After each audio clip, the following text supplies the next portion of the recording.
Hi, and welcome to Take Off into DeFi, Rocket Fuel's special series on DeFi integrations that mostly focus on Rocket Pool. Today we have a special episode with Sam from Liquity. He's the head of comms and BD with Liquity, and he's here to explain Liquity V2. The special thing about Liquity V2 is that it is going to be incorporating rETH from Rocket Pool from day one, and it's going to be a mutable contract. So they won't be adding other protocols except ETH and Lido's wrapped STETH, and that will be it. So we're going to learn all about Liquity V2, why there is a V2.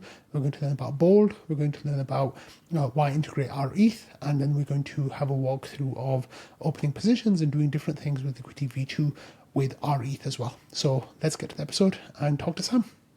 10, 9, ignition sequence start, 6.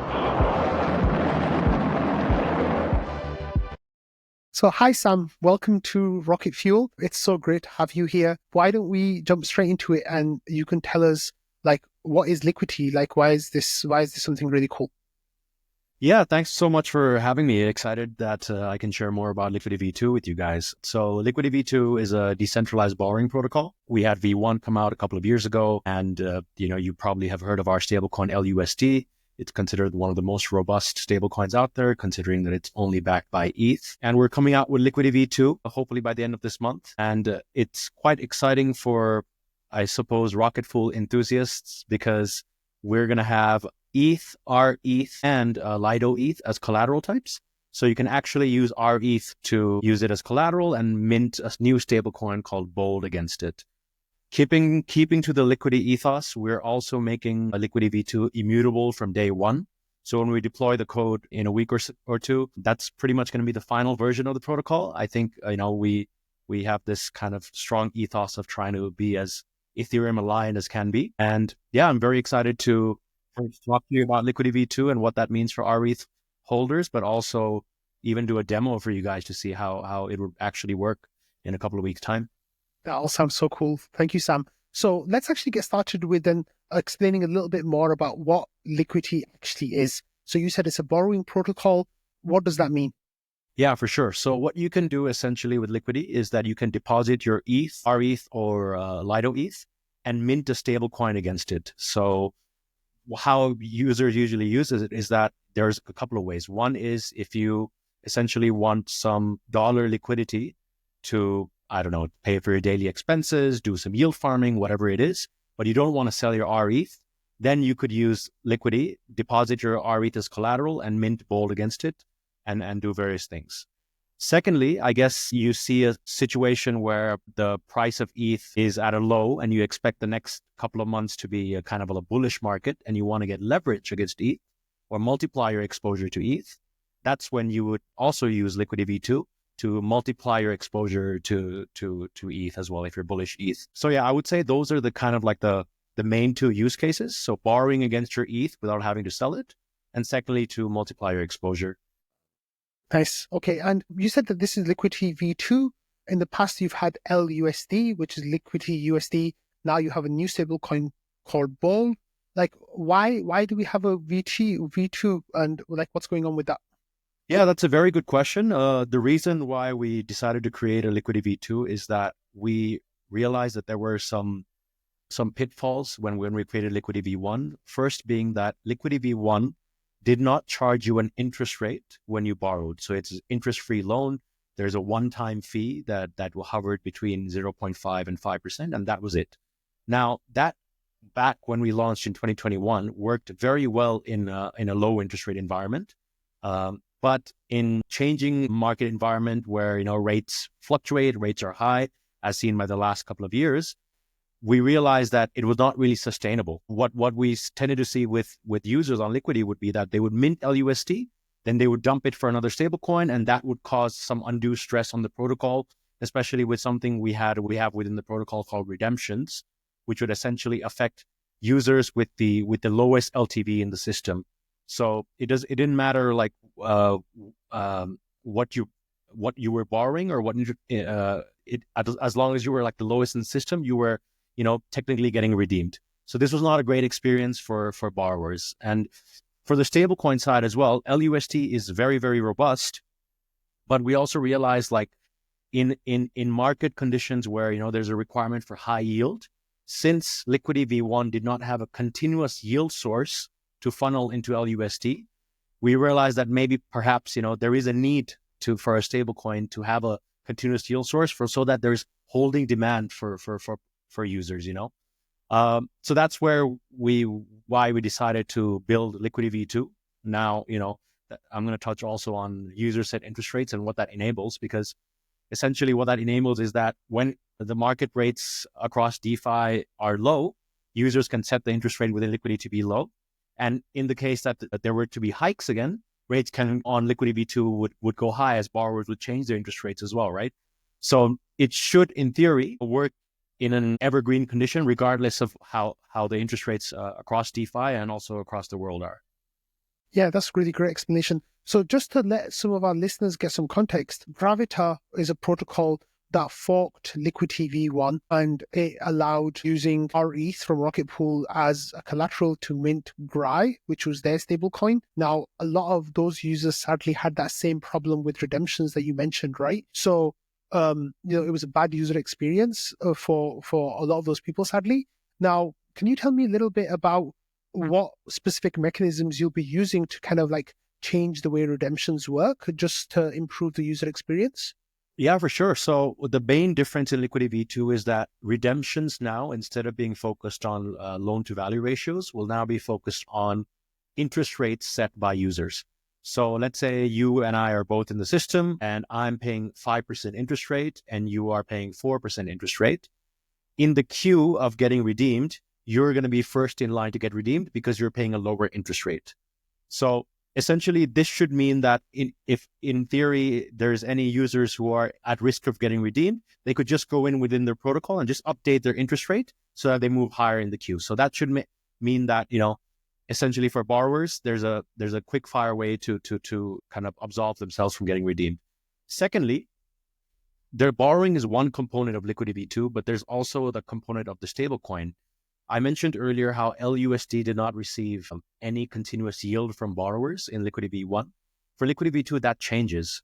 What we're doing with Liquity V2 is that we're essentially giving away 100% of borrowers' interest fees towards growing the stablecoin BOLD. So there should always be holding demand for the stablecoin. So if you were to stake your BOLD within Liquity V2, you essentially get 75% fixed interest rate from borrowers coming at all times. So say the average interest rate of a market is 10% for the rETH market. If you were to stake your BOLD on the rETH stability pool, you always get 7.5%, at least 7.5%, regardless of of demand. So that also means that the more that BOLD gets integrated across DeFi outside of the Liquity ecosystem, the more the yield for the holders of BOLD as well, right? So this should mean that both borrowing demand and holding demand should kind of even itself out. So that's why we're quite bullish on both sides of the equation. That's amazing. That's really great. Tell me about what ideas you have for BOLD and Liquity V2 to be used in the wider DeFi ecosystem. Like, what kind of usages do you imagine there? Yeah, so that's a great question. So first, I see a lot of people kind of right now in DeFi do not really have control over borrowing costs when they borrow. So on money markets like Aave, Euler, etc., rates are kind of based on utilization factors based on supply and demand. So today it's 6%, tomorrow it's 10%, on Friday it'll be 14%, right? And you can't really control your costs. With Liquity V2, you'll be able to control your costs because you as a borrower set your rates. So that means more predictability, more like, you can have pretty much full control over your costs. And the same goes for governance-based CDPs as well, where rates are dictated by governance. So an example is like MakerDAO, where they adjust rates every couple of months. And, as a user, you don't have control. So with Liquity V2, first of all, you'll have full control as a borrower. Now, secondly, on the stablecoin side, what is quite exciting is that Liquity V1 had like 40 or 50 forks when it launched. I think we are still like the third or fourth most forked protocol around. With Liquity V2, what we decided to do was to launch it with a BUSL license. So we encouraged teams to fork us, but with the intention of being friendly. As a result of this, essentially, there will be 15 plus forks across various EVMs who have a different collateral list, a different, they're on different chains as well. Some will be an Arbitrum, Optimism base, whatever. But they all have a mandate to kind of allocate a portion of their tokens toward incentivizing growth between their version of Bold and our Liquidity's version of Bold, right? So what that means is for Bold minters on Liquity V2, not only do you benefit from like having control over your entire costs, you could also have all these yield farming opportunities on all 15 plus chains where, as I mentioned, you have like an early access to incentives from these teams, right? So I think that's quite exciting. The other thing I think we just posted earlier today is that there will also be a yield-bearing version of Bold called S-Bold, which is essentially Bold staked in the stability pool and which auto compounds the liquidation gains from ETH back into Bold. So in theory, you can think of it like similar to something like SDAI or SUSDE, something of a similar concept, except, it's decentralized in the sense that the yield is coming essentially from just borrowers. And, with Liquity V2, you can also kind of redeem the Bold for the underlying ETH as well. So it's as trustless as it gets, really. So, for just passive holders who just want to hold something that, generates a couple of percentage yield, then you could just hold S-Bold as well. Nice. That's really exciting. So let's talk about some of these Ethereum values that you mentioned earlier. So you said Liquity V2 is launching as an immutable contract, as immutable protocol. Like that's of course the same as Liquity V1. You're allowing all these like forks to happen, and that's like, the open source nature of Ethereum. Like, are you guys scared of having an immutable protocol? Like, what kind of things have you, what kind of measures have you taken to make sure that everything's going to be safe as possible on day one?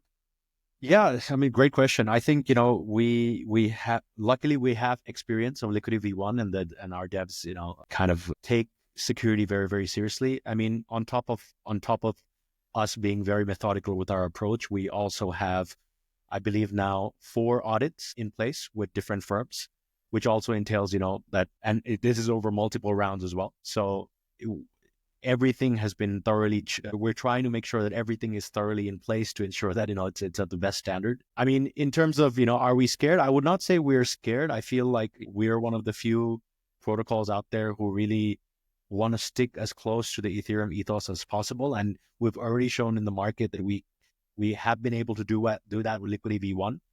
So, it's more of I feel like we're using this as more of an inspiration, I suppose, to just build on that even further, really. That's awesome. So let's talk about Rocket Pool now. So V1 started with just ETH, and that of course ties in with that maximally Ethereum aligned perspective, while other stable coins were bringing in USDC and other sources of backing. You guys were like, no, we are ETH and ETH only. What was the decision to expand collateral types from ETH to rETH and Lido's wrapped ST? Good question. I think it's mainly down to our user demand. A lot of our users don't want to forego the 3-4% yield that you get from LSTs.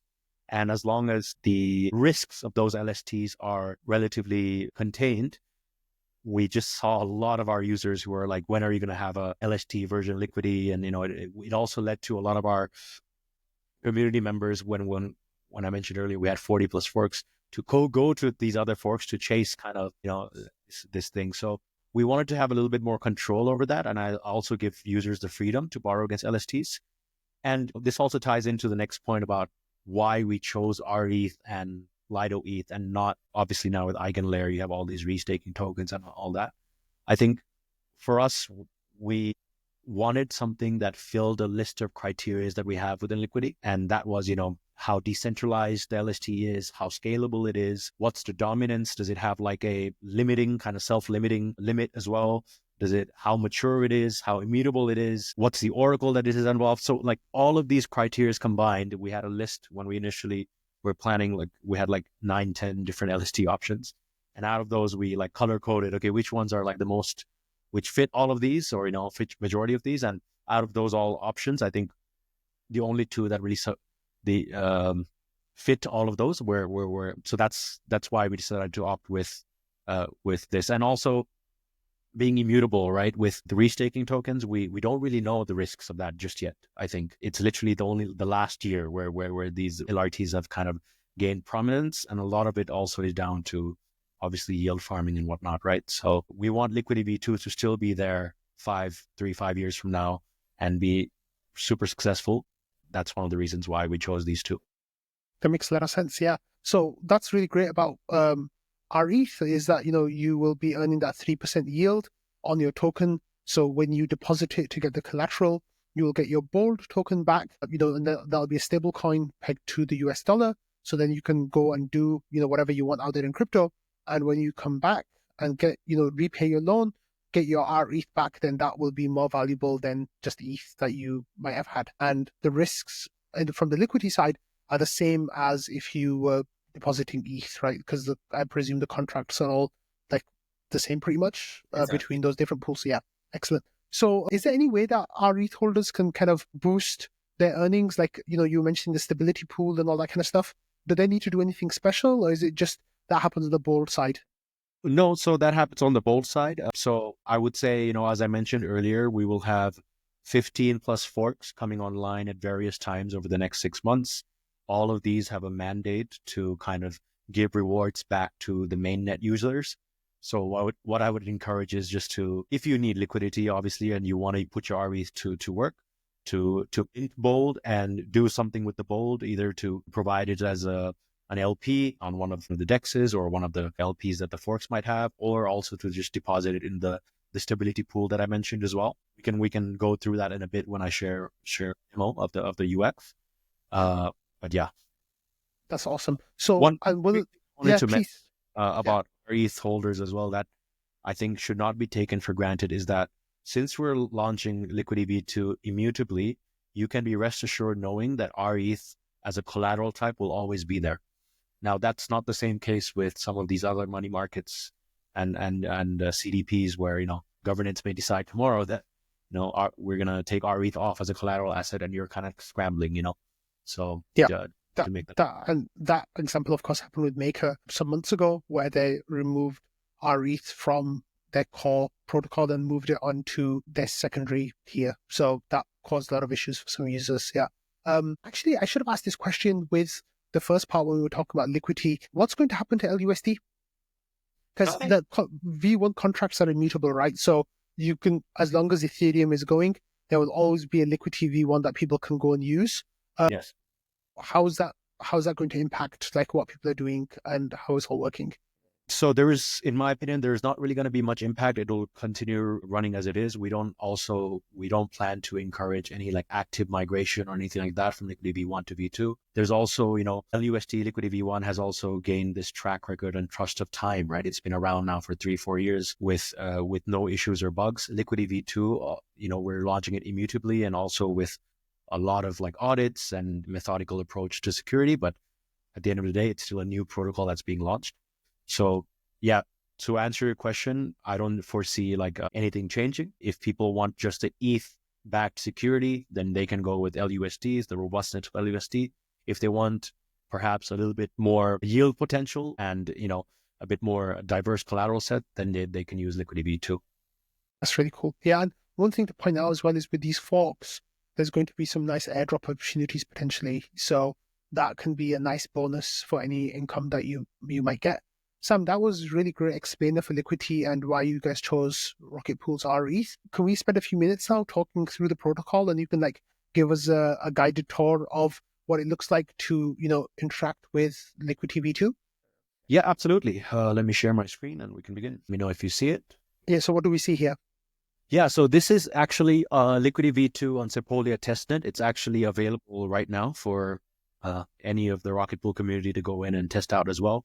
The final version of the protocol, I would say, will be pretty much 95% of the way of what you see here. Very, very close to this. And, when you come into Liquidity V2, there's obviously a couple of different things you can do. First, as I mentioned, is you could borrow bold. You can multiply ETH, which means you essentially increase your exposure to ETH. You can just decide to, let's say if you bought bold off the market and you can also just stake bold within one of the stability pools that we have. And the fourth thing is you can stake your LQTY and direct 25% of protocol revenue towards various initiatives. So before I begin, let me just kind of show you as well how the testnet works. If you go into the bottom right corner here, this is for if you guys want to test out, Liquity V2 for yourself before using the main protocol in a couple of weeks, you can just go and pretty much tap this button here to get some rETH. In my case, I've already clicked tap a couple of times, so I've already got the 100 rETH here. So yeah, just wanted to point that out. All right, so now I have my rETH, and let's say I want to open a position on Liquity V2. You can see here that we have 3 different collateral types. You can just go into borrow. So if you hit borrow here, you will see that, we have 3 different collateral types. You have ETH, wrap staked ETH, and Rocket Pool ETH. You will see that the LTV of each of these are different. That's based on kind of like the risk mitigation factors we have with the Liquity V2. So ETH, you can borrow at 90.91%, for example. And for our ETH, we have a max LTV of 83%, and the same 83.3%, sorry. And the same goes for Lido as well. So for today's example, let's say you have, in this example, let's say you want to go with 25 rETH. Ignore this price for now. This is on testnet. Obviously, it'll be the actual rETH price. It's a lot higher than this right now. Double that. Yeah. You put in 25 rETH. Let's say you want to borrow bold. You can obviously type in your exact amount that you want, 50,000, 75,000, whatever it is. We also have some presets here based on, what we, based on kind of like LTV ratios that you're comfortable with. So the green will be like around 35%, yellow at 50% LTV, and the 66% is the red one, which is a little bit more degen. So let's say I want to open, I'm a degen, so I want to hold at 66%.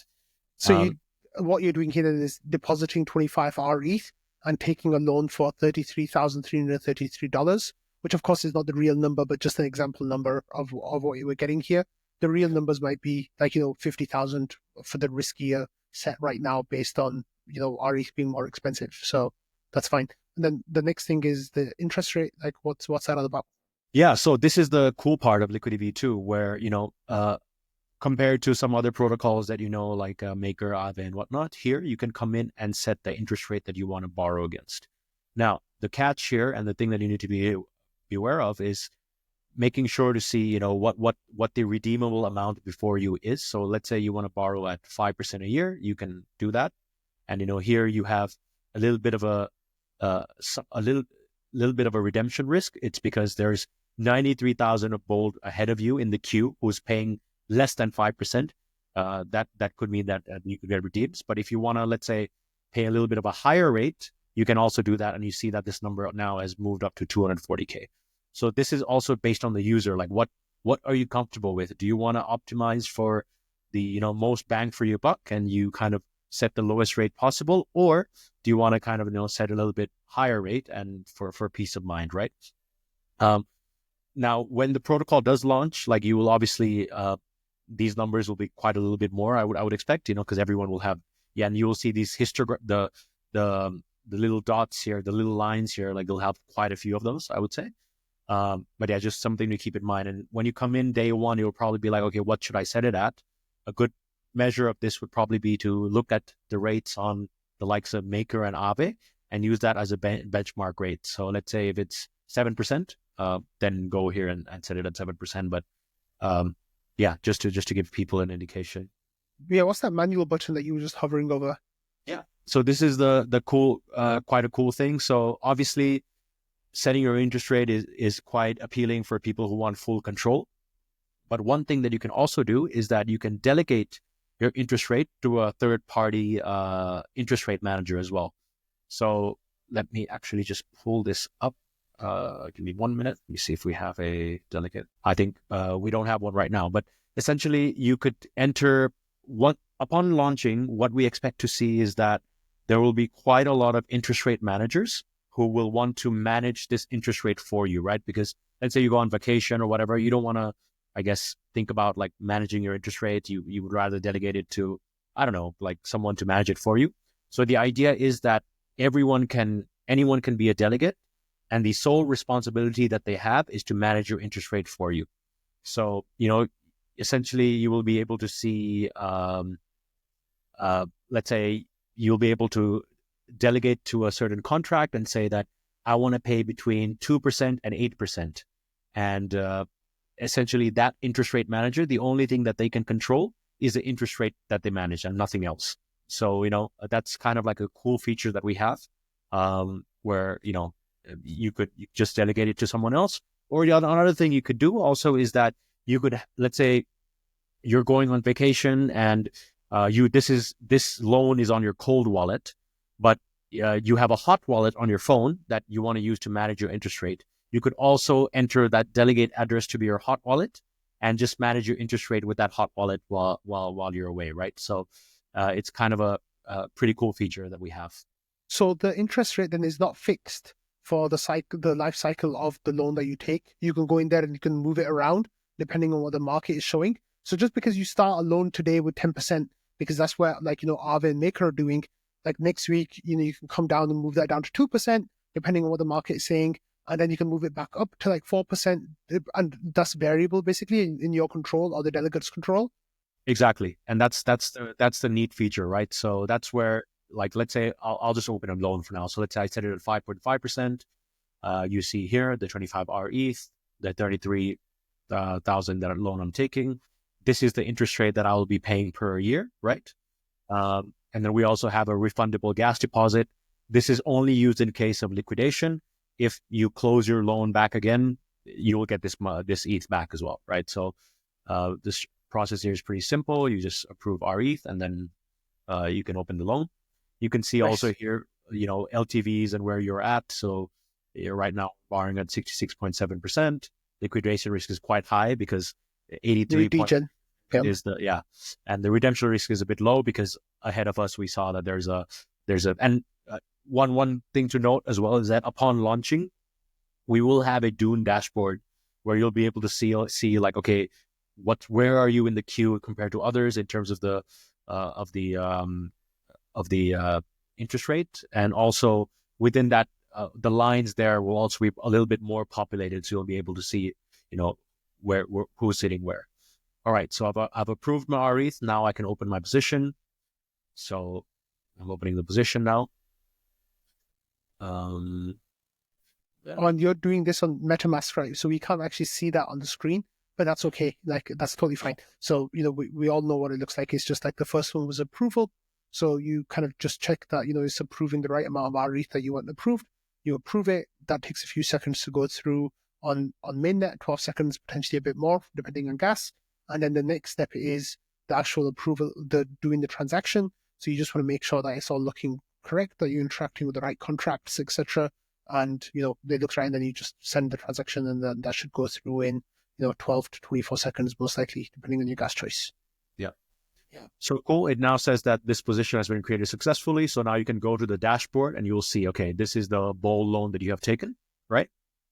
So, all right. So now let's say you have come in here and you realize that, okay, the global interest rate across DeFi has changed and it's gone lower. You can just go in here, change the slider down to 4.5% and update your position as well. So, that's the kind of like this full control that a borrower has, I think is for me what's like the most exciting thing. And what I expect to see is that, since Liquity V2 is all going to be market driven, at first probably we will kind of follow in line with what Aave, Maker, and Spark and all these other protocols are in terms of interest rates. But eventually down the line, the more savvy users will just come in and probably undercut the price or undercut the interest rate there. And I see is that, probably we will become like the de facto venue or de facto market rate for borrowing against these three assets: rETH, Lido ETH, and ETH in general. Yeah. So now let's go to the multiply section and see what's going on there. Cool. So multiply is, as the name implies, just being able to multiply your exposure to rETH. Similar concept. Say you have 25 rETH, you want to multiply your exposure to it. So you essentially can multiply up to 4.2x. And you can see here that, the liquidation price, I guess, is, a better way, I would say, probably as a user, is probably you can kind of imagine in your head, like what you think is the area where you will not lose sleep in terms of liquidation price. So let's say in this example, as rETH is at 2,000, let's say that is for me 1,500. So I can set it at that. And that means, you have a 2.7x exposure to rETH. And here it's a similar concept as well. You set your interest rate. You can either type it on the box or use a slider, whatever you want. And let's just say, we want to set it at 7%. As mentioned, you can always adjust your interest rate as well. Not what you set now is not what it's always going to be. You can always change it. Yeah. And then just before you move on, sorry, what happens in a liquidation event? Say that you set this price at 2,000. Sorry, ETH is 2,000, and then you get liquidated at 1,500. Now rETH has gone to 1,500. What happens in that situation? So you lose the exposure that you have to rETH, and you can essentially, you get to keep the bold loan that you have, but you lose your exposure. So there is a, I believe, need to do the calculation, but roughly like a 18% hair loss or something along those lines, depending on the LTV factor. But yeah, that's essentially what happens. Okay, and then let's go next and check the summary. Yeah. So here, same concept. So you deposited 25 rETH. You are borrowing this much because you have a 2.7x exposure. Mm-hmm. The interest rate that you're setting at is 7%. So that means that you're paying 5,900 per year. And then the same concept of, the refundable gas deposit in case of liquidation. If you're not liquidated, you get that back. So what's happening here then, let's just explain this a little bit more clearly for the listeners, is you are depositing your rETH, and then you take a loan for Bold, and then you're going and swapping that Bold for more rETH, depositing that rETH, then taking another loan for Bold, and doing this 2.4 times, basically. That's the amount of leverage you're taking. So you're getting an outsized exposure to rETH while borrowing all this Bold, which is why in the previous example, when we deposited 25 rETH, we had borrowed $33,000, but now we are borrowing $85,000 in total. Is that right? Exactly, correct. Excellent. Yeah, okay. But then that just makes it that much more risky, right? So that risk of liquidation, of course, is a lot more present. 25% drop here would cause you to get liquidated. Exactly. Yeah. The same logic here applies as well. You approve the rETH. Right now in the background, I have a MetaMask tab where I'm approving the rETH. And we'll just hit the confirm transaction button here as well. Nice. Curious to hear, what do you think about our UX in terms of, the design? Yeah, I played around with it. I tested it a few weeks ago, and it was looking quite nice. I really like the layout. It's so clean and crisp, and it's just really straightforward. The key information is all there. It doesn't overwhelm you with any extra information or anything like that. So that's really, really cool. So now we have a position in Bold, the $33,000. Let's try to put that into the stability pool and see what happens there. Can we do that? Before you do that, I just want to highlight one other additional thing, quite interesting. Right now, we have two positions for rETH under one address.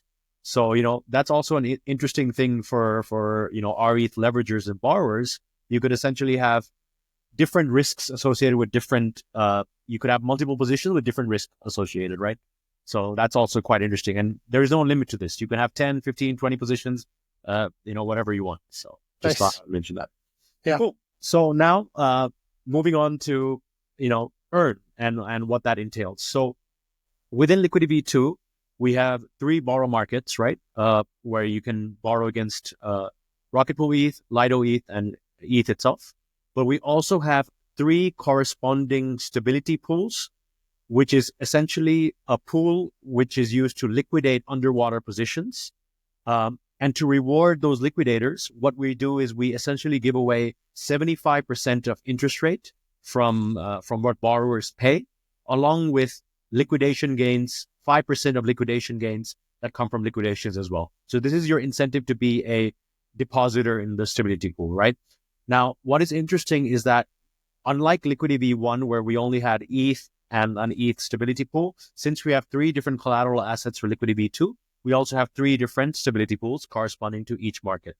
So this also reflects on the risk that you as a earner want to take, right? So let's say you have Bold, but you are worried that, I don't know, ETH or Lido ETH might depeg or rETH might depeg or vice versa. Maybe you would just deposit it into the ETH stability pool. And same goes for maybe someone who's a bit more degen, I guess, who wants the higher yield and would rather chase. They think that the interest rate of the rETH stability pool will probably be higher than the ETH one, and they would want to deposit there. So it really depends on the risk tolerance. So let's say for the rETH stability pool, the APR obviously is going to reflect, what the borrow rate actually is. So this number, 50%, it's probably not going to be that. But just to give people context. So let's say you want to deposit 25,000 of the 33,000 that you borrowed earlier. You can just go in there and just add your deposit. It shows what percentage of the pool share you are. Obviously, when we launch, there'll probably be a couple of millions there. So it'll be you will not be 86%, but yeah, just to give it a context. Now, when I hit add deposit, again, on the background, I have a MetaMask tab open to hit confirm. And I'm doing that now. Very nice. Oh, do you have a dark mode of the website? I know that's something people really like. Yeah, I think we are planning to have one. Okay.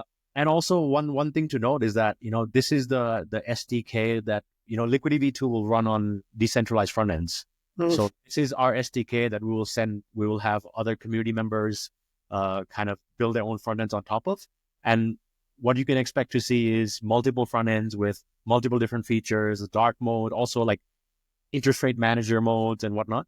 So yeah, just thought I'd point that out as well. Yeah, I forgot that about Liquity V1 is that there's just all these decentralized front ends that people can use and host themselves. Yeah, that's a really great feature. So that's awesome. So I think, is that covered everything, Sam? Or is there more that you want to show us?